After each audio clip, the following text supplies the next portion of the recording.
اب تک خیر سے ہم نے اس کے 5 چیپٹر پڑھ لیے، 5 لیکچر جو حضور مرشد کریم نے لکھے۔ ان 5 لیکچرز میں جو بنیادی نقطہ تھا کہ ایک خالق ہے اور ایک اس کی مخلوق ہے۔ خالق نے مخلوق کو کیوں تخلیق کیا، یہ بات مخلوق کے سمجھنے کی ہے، کیونکہ خالق کو تو پتہ ہے کہ میں نے کیوں تخلیق کیا۔ اب چونکہ مخلوق کو اس میں سے حضرت انسان کو اس نے اختیار دے دیا کہ وہ اپنی چوائس کو ایکسرسائز کر کے اللہ کا نائب بننے پہ آمادہ ہو جائے۔ دیکھیں کیسا باریک نقطہ۔ اللہ نے مخلوق میں سے حضرت انسان کو یہ اختیار دے دیا، اور پھر اس سارے پروگرام کی ایک اجمالی سی شکل حضور مرشد کریم نے وضاحت کی کہ کس طرح اللہ کے ذہن میں ایک پروگرام تشکیل پایا، پھر آگے اس کی کتنی ڈائمینشنز ہیں، کتنی وسعت ہے اس میں۔ اس کا اندازہ کرنے کو کتاب المبین، پھر اس کے میں 30 کروڑ الواح محفوظ، یعنی گویا ایک کتاب ہے پورے پروگرام کی۔ اب اصل میں تو ایک ہی پروگرام ہے، لیکن آگے اس کے اتنے زاویے ہیں، یعنی اس کے اندر 30 کروڑ لوح محفوظ ہونے کا مطلب ہے کہ وہ اس پروگرام کو 30 کروڑ طریقوں سے ڈسپلے ہونا ہے۔ پھر آگے ہر لوح محفوظ کا پروگرام 80,000 حزیروں پہ مشتمل ہے، یعنی کہ 80,000 اس کے سٹائل ہیں، اس کی ٹائپس ہیں۔ پروگرام ایک ہی ہے، اول و آخر پروگرام ایک ہی ہے۔ تو آج ہم خیر سے جی لیکچر نمبر 6 پڑھیں گے، اور اس میں انہی چند باتوں کو جو آپ نے پڑھ لی ہیں انہی کو لے کے مرشد کریم آگے چل رہے ہیں۔ تو میں شروع کرتا ہوں جی۔ اعوذ باللہ من الشیطان الرجیم، بسم اللہ الرحمن الرحیم۔ لیکچر نمبر 6، یہ صفحہ نمبر ہے جی 56۔ اس کا عنوان ہے ادراک اور وجدان۔ اب ادراک کسے کہتے ہیں؟ ادراک عام مفہوم یہ جاننے کو کہتے ہیں، سمجھنے کو کہتے ہیں، لیکن اصل میں یہ کیا چیز ہے ادراک، وہ ذرا ہم یہ پڑھیں گے تو وہ انشاءاللہ واضح ہو جائے گا۔ آسمانی صحیفے اور الہامی کتابیں بیان کی ایک مخصوص طرز رکھتی ہیں۔ تفکر کیا جائے تو یہ بات بہت آسانی کے ساتھ سمجھ میں آ جاتی ہے کہ اللہ تعالیٰ کا طرز استدلال یہ ہے، یعنی کہ اللہ تعالیٰ بات دلیل کے ساتھ کرتے ہیں۔ استدلال، طرز استدلال، اللہ کا دلیل دینے کا انداز یہ ہے کہ وہ ایک ہی بات کو مختلف طرزوں اور مثالوں سے بیان کرتے ہیں، ایک ہی بات کو مختلف طرزوں اور مثالوں سے بیان کرتے ہیں۔ اس کی وجہ یہ ہے کہ انسان لاشعوری اور روحانی علوم سے واقفیت نہیں رکھتا،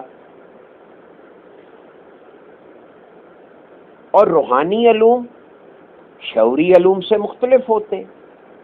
الہامی علوم کا شعور پر وزن پڑتا ہے۔ یہ جو بعض لوگوں کو یہ کتابیں بوجھل لگتی ہیں، بھاری لگتی ہیں، وہ صاف کہتے ہیں کہ جی ہم یہ پڑھتے ہیں تو ہمارے ذہن پہ بوجھ پڑتا ہے۔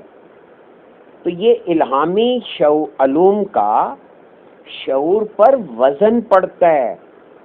اللہ تعالیٰ ایک ہی بات کو مختلف پیرایوں میں بیان کر کے شعور کے اوپر زائد وزن کو ختم کرنا چاہتے ہیں۔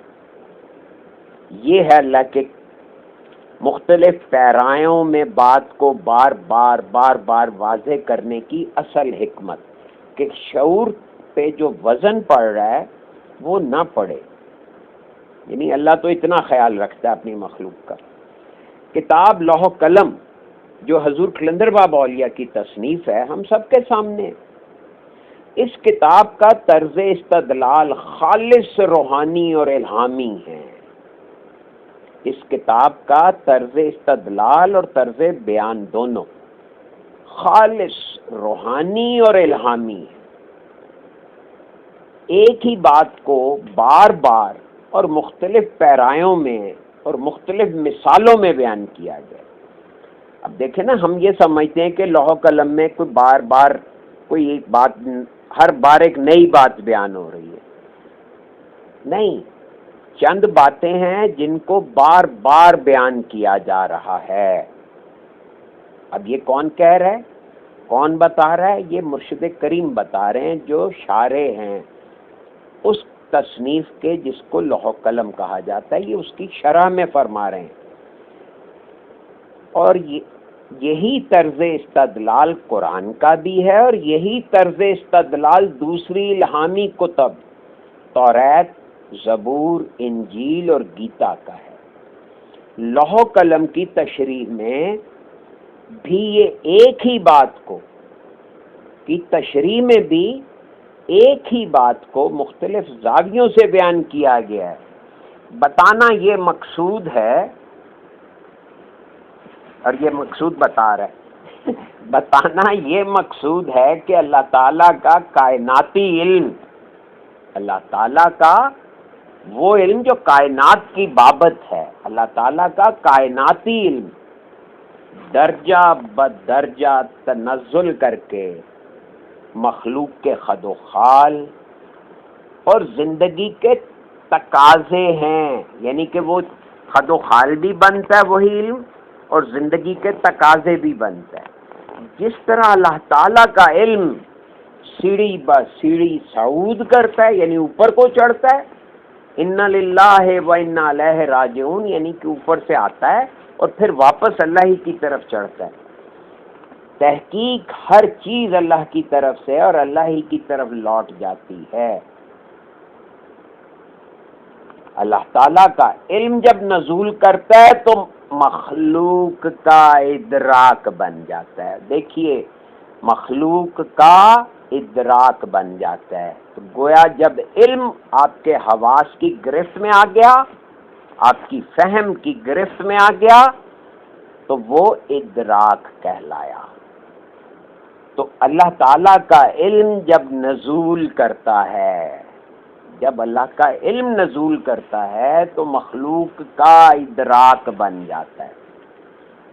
یہ علم ادراک بن کر ایک نقطے پر کچھ دیر قیام کرتا ہے، یعنی اس کے اندر گہرائی پیدا ہوتی ہے تو نگاہ بن جاتی ہے. ادراک میں جب تک گہرائی پیدا نہیں ہوتی، خیال کی کیفیت رہتی ہے. غور کریں ذرا اس جملے پہ، خیال کی کیفیت، یعنی کہ علم پہلے درجے پہ وہ واہمہ کی صورت میں آیا اور پھر وہ نگاہ بنا، اور وہ خیال کی کیفیت ہے. ادراک جب خیال کی حدود میں داخل ہوتا ہے تو کسی چیز کا ہلکا سا عکس بنتا ہے. یہ عکس احساس پیدا کرتا ہے. جب خیال کی ادراک خیال کی حدود میں داخل ہوتا ہے تو کسی چیز کا ہلکا سا عکس بنتا ہے، یعنی یہ تصویر بننے لگی، اسی کو تصور کہتے ہیں. اور پھر یہ عکس یعنی وہ تصور احساس پیدا کرتا ہے. مفہوم یہ ہے کہ خیال کی حدود میں احساس کام تو کرتا ہے، لیکن اس کی حیثیت صرف نظر کی ہوتی ہے.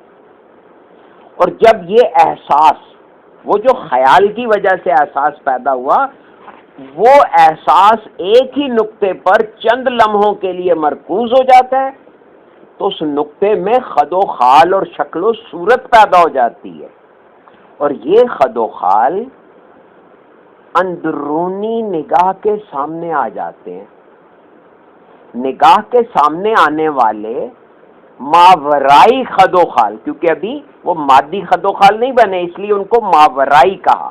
ما جو کچھ ہے، ورا اوپر، تو ماورائی جو یہاں جو کچھ ہے اس سے اوپر کے خد و خال کو ماورائی خد و خال کہا۔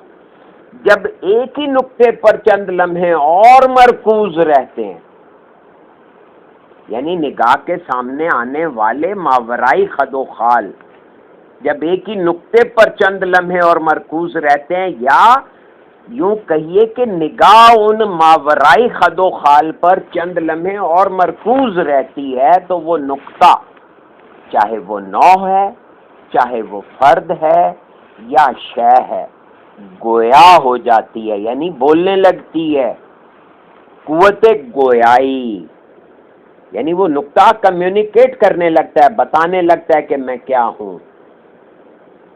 اس طرح نہیں بولتا جس طرح میں اور آپ باتیں کرتے ہیں، لیکن اسی کو گویائی کہا جا رہا ہے، یعنی کہ کمیونیکیشن شروع کر دیتا ہے۔ جب یہ کمیونیکیٹو پاور، قوت گویائی، اگر ذرا دیر اور اس نقطے یا فرد کی طرف متوجہ رہے تو فکر اور احساس میں رنگینی پیدا ہو جاتی ہے، یہاں سے پھر رنگوں کا کھیل شروع ہوتا ہے، اور نگاہ اپنے ارد گرد نئے رنگی کا ایک ہجوم محسوس کرتی ہے، اسے احساس ہوتا ہے کہ میں رنگوں میں گھر گئی ہوں۔ کس کو؟ ہماری نگاہ کو، ہمارے فکر کے احساس کو۔ اب اس تشریح سے یہ قانون پوری طرح واضح ہو جاتا ہے کہ علم ہی کی جداگانہ حرکات یا حالتوں کا نام خیال، نگاہ، گفتار، شامہ یعنی سونگنا اور لمس ہیں۔ ایک ہی حقیقت یا ایک ہی علم مختلف روپ بدلتا رہتا ہے۔ ایک ہی حقیقت ایک ہی ہوتی ہے، وہ یا ایک ہی علم روپ بدلتا رہتا ہے، کہیں وہ نگاہ کہلاتا ہے، کہیں وہ خیال کہلاتا ہے، کہیں وہ تصور کہلاتا ہے، کہیں وہ گفتار بن جاتا ہے، کہیں وہ تصور کی خوشبو آنے لگتی ہے اور کہیں اس کا لمس محسوس ہونے لگتا ہے۔ جس طرح خیال علم ہے اسی طرح نگاہ بھی علم ہے، چونکہ ہر چیز کی بنیاد علم ہے، اس لیے خیال اور نگاہ کے بعد کی تمام حالتیں بھی علم ہیں۔ علم کی یہ کیفیت نزولی ہے، یعنی کہ یہ اوپر سے نیچے کو آ رہا ہے، تو علم نزول کر کے عالم ناسوت تک آتا ہے، یعنی مٹیریل ورلڈ تک آتا ہے، دی ورلڈ آف میٹر، عالم ناسوت تک آتا ہے، اور پھر انسان کی حس گوشت پوست کو چھو لیتی ہے۔ کون چھوتا ہے؟ حس۔ کس کو؟ جو اس کے سامنے ایک گوشت پوست کا جسم ہوتا ہے، اور یہی کیفیت یعنی علم کی تنزل یافتہ شکل کسی شے کی محسوسیت کے لیے انتہا ہے، یعنی یہاں پہ آ کے محسوسات کی حد ہو جاتی ہے، وہ اپنی انتہا کو پہنچ جاتے ہیں۔ آدم زاد یا کوئی بھی مخلوق اوپر سے نیچے اتر کر پیدا ہوتی ہے، روح یا امر ربی اپنے اظہار کے لیے اور اپنی جلوہ نمائی کے لیے گوشت پوست کا ایک جسم تخلیق کرتی ہے، اس کے بعد فکر انسانی تنزل یافتہ شکل سے صعود کی طرف متوجہ ہو جاتی، یعنی پہلے نزول کرتی ہے، اوپر سے نیچے کو علم آتا ہے اور پھر وہ پہلی حس یا پہلے آواز سے دور ہونے لگتی ہے اور واپسی کا سفر شروع کرتی ہے، یعنی واپس اوپر کو چڑھنا شروع کر دیتی ہے۔ دوری سے مراد یہ ہے کہ پیدا ہونے والا ایک دن کا بچہ اب دوسرے دن میں داخل ہوتا ہے، تو پہلا دن زندگی کے نزول کا رد عمل ہے۔ یہی رد عمل ہمیں مکانیت اور زمانیت کا احساس دلاتا ہے۔ بچہ پیدا ہوتا ہے، ایک لمحے کے بعد دوسرے لمحے میں بچے کی تمام صفات، تمام اعضاء اور تمام حواس میں تغیر واقع ہو جاتا ہے، اور یہی تبدیلی زمانیت بھی کہلاتی ہے اور یہی تبدیلی مکانیت ہے۔ اب یہاں پہ میں آپ کی توجہ دلانے کو اس بات کی وضاحت کے لیے اگر آپ سے ایک مثال شیئر کروں، بچپن میں تو یہ بہت عام ہوتا ہے، ذرا بڑے ہو جائیں تو ہمیں ذرا تصور کرنے میں دشواری ہوتی ہے، لیکن اگر اب بھی آپ پریکٹس کریں گے تو یہ بات جو میں عرض کرنے لگا ہوں آپ کی سمجھ میں فوراً آ جائے گی۔ میں ایک لفظ بولتا ہوں، لیمو۔ اب آپ نے لیمو سنا تو کیا ہوا؟ یہ لیمو میرا کہنا ایک اطلاع ہے، آپ کے ذہن نے اس اطلاع کو سنتے کیا کیا؟ ایک علم کا احساس کیا جو لیمو کے بارے میں ہے۔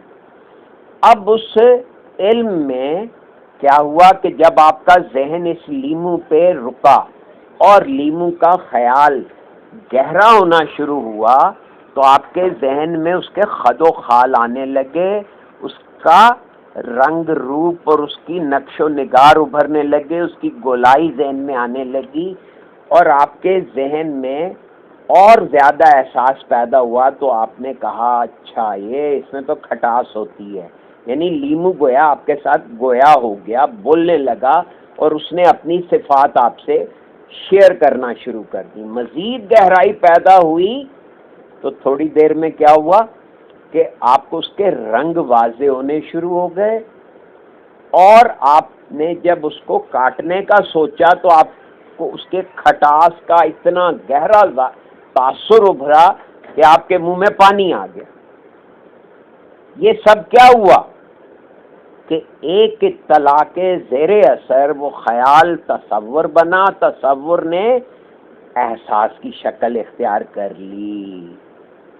اب یہ روزمرہ زندگی کے ایک کاموں میں سے یا حرکتوں میں سے یا ہمارے تجربات میں سے ایک بات میں نے مثال کے طور پہ عرض کی، تو اس سے کیا ہوا کہ یہ بات آپ کو سمجھنا آسان ہو گیا۔ دیکھیے وہی بات بتائی جا رہی ہے کہ جو پہلے صفحے پہ تھی کہ بھئی ایک اطلاع پریشر کریٹ کرتی ہے، اس سے وہمہ بنتا ہے، وہمے سے خیال بنتا ہے، خیال تصور بنتا ہے، تصور سے احساس بنتا ہے، پھر اس احساس کا ایک تاثر قائم ہوتا ہے، اور اب اس تاثر کا جیسے آپ نے کھانا کھا لیا، کھانے سے پہلے اس کے خیالات جتنے تھے جب کھا لیا تو اب اس کی یاد یا تصور باقی رہا، پھر وہ یاد بن گئی، وہ خیال کے طور پہ یاد رہا ہم نے فلاں جگہ ٹکے کھائے تھے، پھر وہ ایک واپس وہمہ بن گیا۔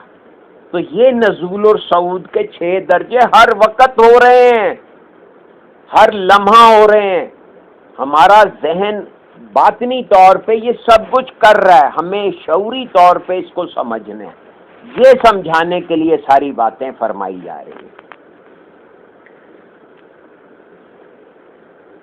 بچہ شعوری اور لاشعوری طور پر اس بات کو سمجھ رہا ہے یا غیر اختیاری طور پر یہ بات اس کے شعور میں ریکارڈ ہو رہی ہے کہ میں ایک لمحے سے گزر کر دوسرے لمحے میں، اور ایک گھنٹے، ایک دن، ایک ماہ، ایک سال سے دوسرے سال میں داخل ہو گیا ہوں۔ زندگی کا یہ سفر زمانیت اور مکانیت پر قائم ہے، یعنی ٹائم اینڈ اسپیس ہمیں اس بات کا علم دیتا ہے کہ ابھی ہم جس چیز کے قریب تھے ایک معین مقدار اور توازن کے ساتھ رفتہ رفتہ اس سے دور ہو رہے ہیں۔ یہ دوری جب زندگی کو محیط ہو جاتی ہے، یعنی دوری سے مراد یہ کہ وہ نقطہ جس کی حیثیت علم اور علیم کی ہے، علم اور علیم۔ علم کیا ہے؟ دیکھیں نا، میں ایک لفظ کہوں کہ میں ہوں، میں ہوں، تو مجھے اپنے ہونے کا احساس علم ہے، اور یہ میں جو ہے یہ علیم ہے، کیونکہ جو جانتا کون ہے کہ میں ہوں۔ تو جب آپ کہتے ہیں میں ہوں تو یہ میں اور ہوں، اس میں سے ہوں علم ہے اور میں علیم ہے، تو وہ نقطہ جس کی حیثیت علم العلیم کی ہے، علم نزولی سے دور ہو رہا ہے، یعنی انتہا پہ پہنچ کے وہ واپسی کا سفر لینا شروع کرتا ہے یہاں تک کہ موت وارد ہو جاتی ہے. اسی کا نام موت وارد ہونے کے بعد، یعنی جب آپ کسی نقطے کے قریب آتے ہیں پھر وہاں سے واپسی کا جو سفر ہوتا ہے اسی کو موت کہتے ہیں. اب ہم نے موت کو کیا بنایا ہوا ہے وہ آپ دیکھ لیجئے، اور جو مرشد کریم بتا رہے ہیں، جو حضور قلندر بابا اولیاء نے بتایا ہے وہ دیکھ لیجئے اور اس سے کمپیئر کر لیجئے کہ جب ہم موت وارد ہونے کے بعد روح اپنے ان تجربات سے، جن تجربات پر زمانیت اور مکانیت کا قیام ہے، ایک نیا علم سیکھتی ہے. یہ ہے سارا نظام جو ہمیں ان چیزوں سے واقف کرانے کے لیے اللہ تبارک و تعالیٰ نے ایک پورا نظام قائم کیا کہ ہم زمانیت اور مکانیت سے واقف ہو کر ایک نیا علم کا ایک نیا روپ، ایک نیا رخ دیکھ لیں. اور یہ نیا علم مکانیت یا زمانیت میں بند ہو کر سامنے نہیں آتا. یعنی اس علم سے واقف ہونے کے لیے ہمیں دیکھیں نا، مکانیت اور زمانیت کا تجربہ ہونا اور پھر ذہن کو اس تجربے سے اوپر اٹھا کر اس کو سمجھنا، یہ دو باتیں. مفہوم یہ ہے کہ روح گوشت پوست کے جسم کے بغیر بھی دیکھتی ہے. اس کی آنکھوں کے سامنے پھر ایک ایسی دنیا آ جاتی ہے جو گوشت پوست کی آنکھ سے نظر نہیں آتی. کائنات کو نگاہ کس طرح ملی، کائنات نے اپنے علاوہ دوسری مخلوق کا کس طرح ادراک کیا، یعنی دوسری مخلوق کے بارے میں اس کو علم کیسے حاصل ہوا اور نگاہ کا قانون کیا ہے، یہ سب تفصیل کے ساتھ بیان کیا جا چکا ہے. اللہ تعالیٰ کو جب منظور ہوا کہ موجودات کا سکوت ٹوٹے، یعنی پہلے درجے پہ صرف اس کو یہ احساس تھا کہ میں ہوں، لیکن وہ ایک سکوت کی حالت میں تھی. تو جب اللہ کو منظور ہوا کہ موجودات کا سکوت ٹوٹے، یعنی خاموشی ٹوٹے، وہ جو ان کے اوپر سٹلنس ہے، انرشیا طاری ہے، اس سے وہ باہر نکل آئیں اور حرکت کا آغاز ہو، تو اللہ تعالیٰ نے موجودات کو مخاطب کر کے فرمایا الستو بربکم. جیسے ہی اللہ تعالیٰ کی آواز کائنات کی بساط پر گونجی، ایک گونج پیدا ہوئی، تو کائنات میں موجود ہر شخص، ہر شے اس آواز کی طرف متوجہ ہو گئی، آواز کی طرف متوجہ ہو گئی، اور مخلوق میں شعور کی بنیاد پڑ گئی. بچہ پہلے آوازیں سنتا ہے تو اس میں شعور کی بنیاد پڑ جاتی ہے. اس شعور نے اللہ تعالیٰ کے رب ہونے کا اعتراف کیا. جب موجودات کی فہم میں یہ بات آ گئی کہ ہمارے علاوہ بھی کوئی ہستی ہے، پہلے تو صرف تھا نا کہ میں ہوں، پھر کہا کسی نے پکارا تو کوئی اور بھی ہے، تو اور اس ہستی نے ہمیں تخلیق کیا ہے، تو موجودات نے اپنے علاوہ دوسری موجودات کو دیکھا. یعنی انہوں نے نہ صرف اپنے خالق کو دیکھا بلکہ اپنے جیسی دوسری موجود چیزوں کو بھی دیکھا، موجود اشیاء کو، موجودات جو چیزیں موجود تھیں. تو اس دیکھنے کو عالم مثال کہتے ہیں. اس دیکھنے کو، کیونکہ ابھی وہ مادی زون میں نہیں تھے، لیکن کثرت تخلیق ہو گئی، کیونکہ وہ اپنے علاوہ خالق کو بھی دیکھ رہے ہیں، روح نے خالق کو بھی دیکھا اور دیگر موجودات کو بھی دیکھا، تو اسے پھر عالم مثال بھی کہا اور بریکٹ میں لکھ دیا کہ یہ ہے کثرت. اسی کثرت کو عالم مثال یا عالم جو بھی کہتے ہیں. دوبارہ دوہرا دیا. اب اس کی سمری سن لیں. یہ لفظ سمری پیج نمبر 60 پہ لکھا ہوا لفظ اللہ تعالیٰ کی ذات کا عکس علم واجب کہلاتا ہے یا علم القلم کہلاتا ہے؟ اللہ تعالیٰ کی ذات کا عکس، اللہ تعالیٰ کی ذات نہیں، ذات الگ ہے، اس کا عکس جو ہے اسی کا نام علم واجب ہے، اور اسی کو علم القلم کہا جاتا ہے۔ اور پھر علم واجب کا عکس علم وحدت ہے یا علم لوح محفوظ ہے؟ اب علم وحدت سے مراد کائنات کی وہ موجودگی ہے جہاں کائنات گم سم اپنے احساس کے علاوہ کچھ نہیں جانتی تھی۔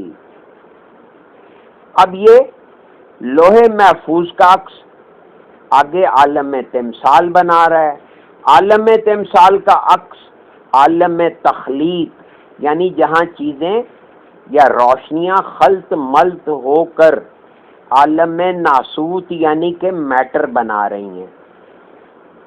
یہ اس کی ساری سمری پورے نظام کی 4 لائنوں میں بتا دی کہ اللہ کی ذات کا عکس ہے، پھر اللہ کی ذات کے اس عکس کا نام رکھا علم واجب یا علم القلم، اور علم واجب یا علم القلم کا عکس جو ہے وہ علم وحدت ہے یا علم لوح محفوظ ہے، اور علم وحدت کا جو عکس ہے یا علم لوح محفوظ کا جو عکس ہے اسے عالم تمثال کہا۔ تمثال کے بعد عالم تمثال کا عکس جو ہے وہ عالم تخلیق ہوا۔ تو گن لیجئے یہ کتنے درجے بنے، ایک عالم تخلیق، ایک عالم تمثال، پھر ایک لوح محفوظ، پھر ایک علم واجب، اور ایک اللہ کی ذات۔ آپ اسے مشکل گردانیں گے تو یہ مشکل ہو جائے گا۔ اگر دیکھیں ہم نے اسے مشکل ڈکلیئر کر دیا تو یہ مشکل ہو گیا۔ آپ مشکل میں سے میم ہٹا دیں تو کیا چیز بنے گی؟ شکل۔ تو اس کی شکل کو ابھاریں کہ ایک اللہ کی ذات ہے، ایک اس کا عکس ہے، سوری یہ 6 ہی چیزیں بنی، ایک اللہ کی ذات ہے، ایک اس کا عکس ہے، اس عکس کا نام ہے علم الواجب یا علم قلم، پھر اس کا عکس جو ہے علم وحدت ہے یا لوح محفوظ کا پھر عکس جو ہے وہ علم عالم تمثال ہے، اور پھر عالم تمثال کا عکس جو ہے وہ عالم تخلیق ہے یا عالم ناسوت۔